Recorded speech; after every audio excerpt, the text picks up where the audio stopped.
తాకట్లో ఉన్న మీ బంగారాన్ని విడిపించి ఆ రోజు ఆన్లైన్ రేటుకి కొంటాం. Sharma gold company. నమస్తే అమ్మగారు. నమస్తే అమ్మా. అమ్మగారు, నాకు ఒక డౌట్ అండి. ఇప్పుడు శివుడు ఆజ్ఞ లేనిది చీమైనా కుట్టదు అంటూ ఉంటారు కదా. అవునండి. ఇప్పుడు నాకు ఈరోజు ఈ శరీరం వచ్చిందన్నా, ఎవరికి ఏ శరీరం వచ్చిందన్నా పూర్వజన్మ ఫలితంగా, కర్మ ఫలితంగా మనకి ఈ దేహం వస్తుంది. ఆల్రెడీ అన్ని ఫిక్స్డ్. బ్రహ్మరాతని ఈశ్వరుడు కూడా చేంజ్ చేయలేరు అని అంటూ ఉంటారు కదా. మళ్ళీ మనం ఏం చెప్తుంటాం, ఇప్పుడు రాశి ఫలాలు చెప్పినప్పుడు కానీ, లేదంటే ఎవరైనా జాతకం చూసినప్పుడు కానీ, బహుశా నీకు ఈ దోషం వచ్చింది అని అంటే పూర్వజన్మలో లేదా మీ పెద్దలు ఇలాంటి కర్మ చేస్తుంటారు, అందుకే యాక్సిడెంట్స్ జరిగాయి, అందుకే క్యాన్సర్లు వచ్చాయి, ఇలా అంటూ ఉంటాం కదా. అంటే ఇప్పుడు యాక్సిడెంట్ ఫర్ ఎగ్జాంపుల్ జరిగింది అనుకోండి, సూసైడ్ అటెంప్ట్ చేసేసుకున్నాం అనుకోండి, అది కూడా ఆయన ఆజ్ఞ లేకుండా అవ్వదు కదా. మరి ఎందుకు అది తప్పిదంగా మనం చూసుకుంటాం? తప్పు ఇది. లేదంటే ప్రేతాత్మలు సడన్ డెత్ అయిన వాళ్ళవే అవుతూ ఉంటారు అని అంటారు. ఆయన పర్మిషన్ లేదే మన చావు ఇక్కడ డిసైడ్ కాలేదు కదా. మరి దీన్ని ఎలా చూసుకోవాలి? నాకు ఎప్పుడు ఈ డౌట్ ఎప్పుడు ఉంటుందండి. మీరు ఇక్కడ శివుడి ఆజ్ఞ లేనిదే చీమైనా కుట్టదు అండ్ రెండవది కర్మ అనేటువంటిది పదాన్ని వాడారు. కర్మ వల్లనే మనకి ఈ శరీరం వచ్చింది కదా అని వాడారు. కర్మ అనే దాంట్లో మీకు అసలు ఏమేమి కర్మలు ఉంటాయో ఒకసారి తెలుసుకోవాలి. ఫస్ట్ ఆఫ్ ఆల్ సంచిత కర్మ ఉంటుంది. సంచిత కర్మ అంటే ఫర్ సపోజ్ మీరున్నారు, మీరు అంటే మీ శరీరం కాదు, మీరు ఎన్ని జన్మల నుంచి ఏ జన్మలు ఎత్తి ఉండొచ్చు. బికాస్ కుక్క జన్మ, పంది జన్మ, ఏదైనా ఉండొచ్చు, నేనైనా మీరైనా. అన్ని జన్మల నుంచి మీరు ఏ మనిషి జన్మ ఎత్తినా, పురుషైనా స్త్రీ అయినా, అప్పటి నుంచి మీరు చేసిన కర్మలు ఉంటాయి కదా, పాపమైనా పుణ్యమైనా ఏదైనా, దాన్ని మీరు వెంట పెట్టుకొని వచ్చేటువంటిది. దాని ద్వారా మీరు ఈ యొక్క జన్మలో మీరు ఈ శరీరంతో పుట్టడానికి కారణమైనటువంటిది, ఇప్పుడు మీరు ఇలా మీ అవయవాలు పనిచేయడానికి కారణమైనటువంటిది, మీరు సౌకర్యవంతమైన జీవితానికి గడపడానికి కారణమైనటువంటిది, మీ జీవితంలో ఏమైనా కష్టాలు ఉంటే వాటికి కారణమైనటువంటిది సంచిత కర్మ. ఓకే. ఇప్పుడు మీరేదైతే చేస్తున్నారో దానికి కారణం ప్రారబ్ధ కర్మ. సో మీకు అర్థమైందా పాయింట్? మీరు ఏదైతే చేస్తున్నారంటే, ఉదాహరణకి నేను ఒక సింపుల్ ఎగ్జాంపుల్ చెప్తా. మీరు ఒక రోడ్డు మీద నడుచుకుంటూ వెళ్తున్నారు, నార్మల్గా మీరు ఏదో మాట్లాడుకుంటూ ఏదో వెళ్తున్నారు. ఒక వ్యక్తో ఒక స్త్రీయో ఎవరో వచ్చి మమ్మల్ని తిట్టింది, బాగా అసలు బండ బూతులు తిట్టింది. మీకు అసలు ఎందుకు తిట్టిందో కూడా తెలియదు, మీ తప్పేమీ లేదు.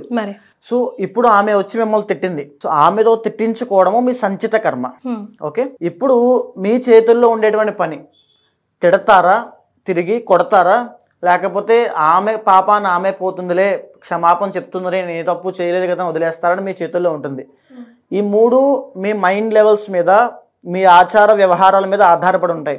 మీరు చిన్నప్పటి నుంచి దైవానుగ్రహం కోసం పూజలు పునస్కారాలు చేస్తూ ఆ రకంగా ఉండి సౌమ్యంగా ఉన్నారనుకోండి, అది ఉండడం మీ చేతుల్లో ఉంటుంది కదా. బ్రతకడం మన చేతుల్లో ఉంటుంది. అలా బతికారు అనుకోండి, మనం ఏం తప్పు చేయలేదు, దేవుడే చూసుకుంటాడని వదిలేస్తారు. లేదు కొంచెం పెరిగారు, బాగానే ఉంది, కాస్త వాతాలౌక్యం అంతా తెలుసు అనుకోండి, తిరిగి తిడతారు, నేనేం తప్పు చేశాను అవుతుంది, వాగ్వివాదం అవుతుంది. దానివల్ల మీకు మానసిక అశాంతి వస్తుంది. మీరు చిన్నప్పటి నుంచి రౌడీలతో మీకు స్నేహం ఉంది, మీరు మాంసాహారం ఇవన్నీ ఎక్కువ తిన్నారు, టెస్టోస్టెరాన్ లెవెల్స్ బాగా ఎక్కువ ఉన్నాయి, రజోగుణ సంపన్నంగా ఉన్నారనుకోండి, తిరిగి కొడతారా? ఆ లేడీస్ ఉన్నారా లేదా? కొడతారు.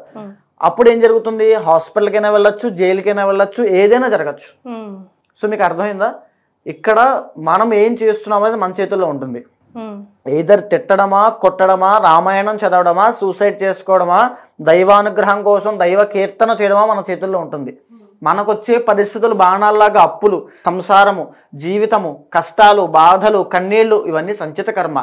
వాటిని ఎదుర్కొని నువ్వు ఏ డెసిజన్ తీసుకుంటావు, నెక్స్ట్ స్టెప్ నువ్వు ఏం చేస్తావో మన చేతుల్లో, మీ చేతుల్లో ఉంటుంది.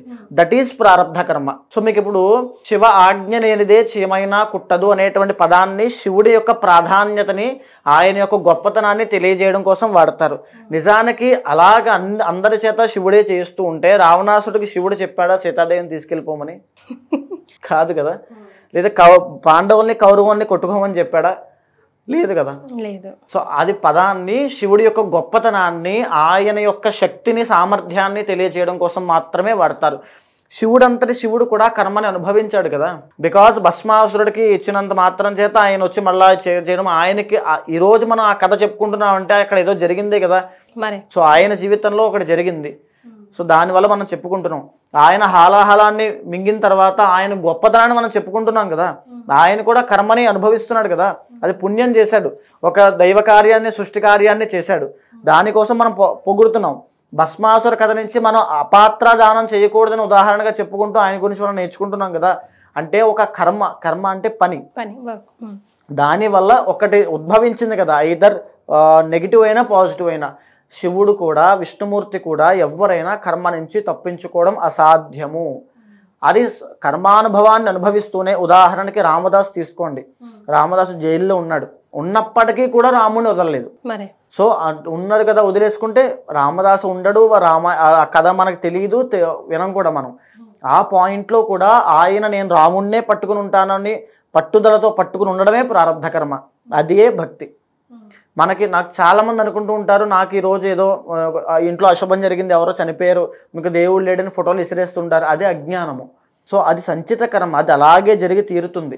దాని నుంచి మనం నెక్స్ట్ స్టెప్ ఏం చేస్తాం అనేటువంటి మన చేతుల్లో ఉంటుంది. నువ్వు వైరాగ్యంలో వెళ్ళిపోతే ఎవరికి కావాలి, నాస్తికుడిగా అయిపోతే ఎవరికి కావాలి, లేకపోతే హేతువాదిలో అయిపోతే ఎవరికి కావాలి? భగవంతుడికి వినిపించేలా ఉండాలి, కనిపించేలా ఉండాలి. సో నేను చెప్పే మాట వినిపించేలాగా, కనిపించేలాగా. ఏదో గబగబా వెళ్ళిపోయి కొబ్బరికాయ కొట్టేస్తే ఆ కొబ్బరికాయ కోసం దేవుడైనా పాకులాడుతూ ఉంటాడా? కాదండి. వినిపించడము, కనిపించడం అనేది భక్తి దగ్గర నుంచి వస్తుంది. కన్నప్ప కుందేలు నైవేద్యం పెట్టాడు, స్వామి స్వీకరించాడు కదా. కాలుతో తన స్వామి స్వీకరించాడు కదా.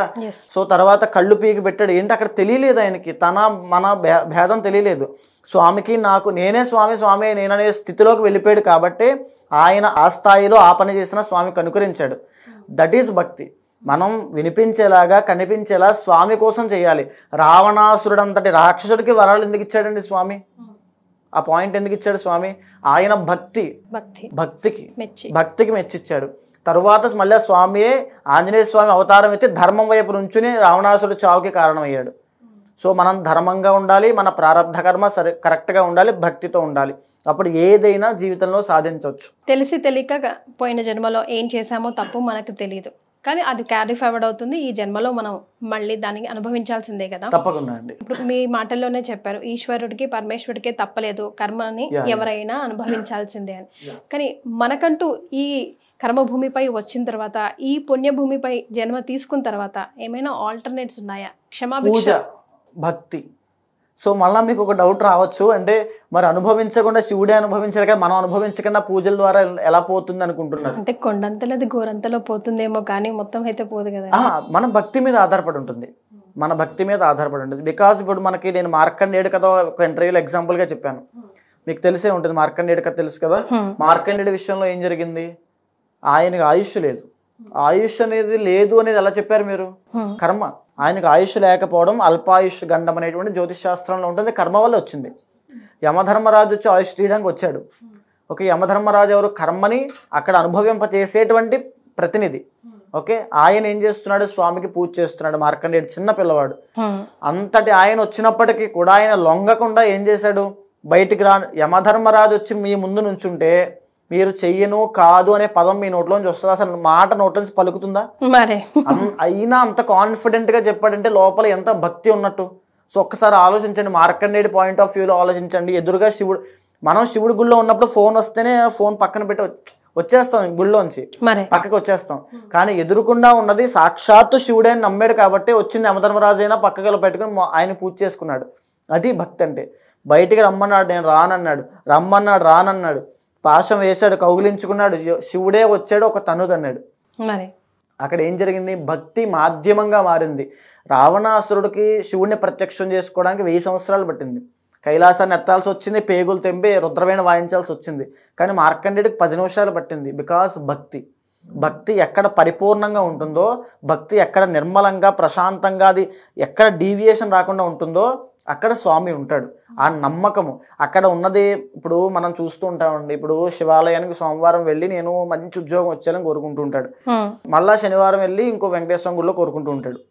అంటే ఏంటి? అక్కడ ఆల్రెడీ అడిగాడు కదా, మళ్ళీ ఇక్కడ ఎందుకు అడిగాడు అంటే పూజించడం తప్పు కాదు, అక్కడ చెయ్యడేమో అని ఒక నమ్మకం ఉండడం వల్ల కదా మళ్ళీ ఇంకో గుడికి రావడం జరిగింది. అవ్వదేమో అంటే ఆల్టర్నేట్ ఇది కాకపోతే ఇది. అలా కాదు. నేను ఇప్పుడు ఒక ఎగ్జాంపుల్ చెప్పా. యమధర్మరాజునే తన్ని ఆయన ఎదుర్కొన్న విగ్రహం ఉంది, అప్పటి వరకు శివలింగం ఉంది అంతే, శివుడేం లేడు. ఆయన భక్తికి శివుడే దిగొచ్చేసాడు. అది భక్తి. ఆ నమ్మకం పెట్టాలి. ఇప్పుడు ఏదైతే నేను చేస్తున్నానో కర్మ ప్రాయశ్చిత్త రుద్ర తంత్రము అలాంటిదేనమ్మా. మార్కండేయుడు ఎలా అయితే శివుణ్ణి ప్రసన్నం చేసుకుని తన కర్మ అనేటువంటి బాలరిష్ట దోషాన్ని అల్పాయుష్యఖండాన్ని తొలగించుకుని చిరంజీవిగా ఇప్పటికీ బ్రతికే ఉన్నాడో, అలాగే మనం మహాశివరాత్రి పర్వదినాన్ని పురస్కరించుకుని రాత్రి అంతా కూడా ఏకాదశ రుద్రాభిషేకములు, లక్ష బిల్వార్చన, తర్వాత శివుడికి శాంతి కళ్యాణము, రుద్రహోమము, మహాలింగ దీపార్చన, సో అమ్మవారికి లలితా సహస్రనామ పారాయణ, ఇవన్నీ కూడా నిర్వహిస్తున్నాం. ఇక్కడ అన్నిటిలో మనం చూడాల్సింది భక్తి. సో భక్తియే మనకి ఎక్కడైనా చేసుకోవచ్చు కదా, ఇక్కడికి ఎందుకు రావాలని కూడా అనుకుంటూ ఉంటారు. సో ఇక్కడ కలియుగంలో ఆ భక్తిని పూజ రూపంలో చెప్పబడ్డారు. ఏ గ్రహమైనా ఏ దేవత అయినా అనుగ్రహించాలంటే జప, పారాయణ, అర్చన, అభిషేక, హోమములు ఒక ప్రక్రియగా మహర్షులు చెప్పబడ్డాయి. ఎందుకంటే మనిషికి ఈ కలియుగంలో కొన్ని ప్రమాణాల ఆధారంగా మనిషి ఆ స్థాయిలో 1000 సంవత్సరాలు మనకు ఆయుష్ లేదు, 1000 సంవత్సరాలు తపస్సు చేయడానికి, ఆ శ్రీఘ్ర సిద్ధిని పొందడానికి ఈ మంత్రం ద్వారా జప, పారాయణ, అర్చన, అభిషేక, హోమాలు చెప్పబడ్డాయి. ఆ రకంగా ఎవరైతే సంకల్పంలో కర్మ ప్రాయశ్చిత్తం అవ్వాలి అని చెప్పి సంకల్పం చెప్పి మనం చేస్తామో, శీఘ్రంగా తక్షణమే ఎవరికి ఏ దోషాలున్నా ఏ సమస్యలున్నా, ఒక నెత్తి మీద బండరాయి పెట్టుకుంటే ఎంత బరువుగా ఆ భారం ఎప్పటి నుంచో భరిస్తున్న కష్టాలు తీసేస్తే ఎంత తేలిగ్గా ఉంటుందో అంత తేలిగ్గా వాళ్ళ జీవితం మారుతుంది. ఆ సమస్య నుంచి అంత తేలిగ్గా బయటపడతారు. సో లోకాన్ని ఉద్ధరించడానికి మీరు ఈ కార్యక్రమం పూనుకున్నారు. సో ఎక్కడ చేస్తున్నారండి ఈ కార్యక్రమం? ఇది మన శ్రీనగర్ కాలనీ సత్యసాయి నిగమాగమము అనేటువంటి కళ్యాణ మండపంలో స్వామి ఆ యొక్క శివ సన్నిధిలోనే కార్యక్రమం జరుగుతోంది. మహాశివరాత్రి సాయంత్రం అంటే ఇంచుమించుగా రాత్రి 8 గంటలకి ప్రారంభమయ్యి సూర్యోదయం వేళ వరకు జరుగుతూనే ఉంటాయి. ప్రతి ఒక్కరూ రండి, ప్రతి ఒక్క సమస్యకి పరిష్కారం కనబడుతుంది. అందరూ ఆహ్వానితులేనండి? ఆహ్వానితులే. మీరు కింద కనిపించేటువంటి నంబర్కి కాల్ చేస్తే మా వాళ్ళ డీటెయిల్స్ అన్ని చెప్తారు, ఆ వివరాలన్నీ కూడా తెలుసుకోవచ్చు. ఎస్, ఈ కార్యక్రమంలో మీరు ప్రత్యక్షంగా అయినా పరోక్షంగా అయినా పాల్గొనాలంటే కింద స్క్రోల్ అవుతున్న నంబర్కి కాల్ చేస్తే మిగతా వివరాలు అందిస్తారు. ధన్యవాదాలండి. నమస్తే.